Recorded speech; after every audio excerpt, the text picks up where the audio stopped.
गोळा होतो आणि मग ते पचत नाही सूप. ओके, ते खूप दिवस कुजवलेलं आणि असतं सूप.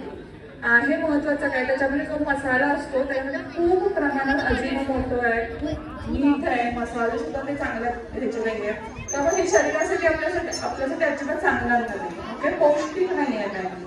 त्यामुळे मॅगी खाणं हे कधीतरी तुम्ही महिन्यातून एकदा तुम्ही आवडते खाऊ शकता, पण दरवेळी मॅगी खायचं आणि जेवायचं नाही किंवा मॅगी रिप्लेस करायचं विथ युअर लंच डिनर तुमच्या जेवणाबरोबर, हे बरोबर नाही. मग कधीतरी एकदा ठीक आहे.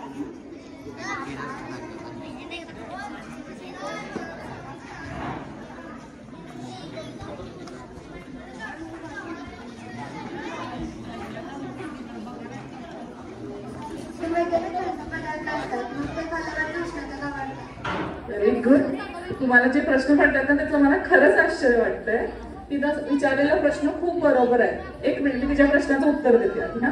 आईस्क्रीम खाल्ल्यानंतर का उष्णता वाढते? आईस्क्रीम मध्ये काय असतं? दूध. ओके, फुल फॅट मिल्क म्हणजे ज्याच्यामध्ये क्रीमचं प्रमाण जास्त आहे असं दूध. क्रीम म्हणजे बेसिकली ते असतं फॅट, त्याच्यातून जास्त ऊर्जा किंवा कॅलरीज मिळतात.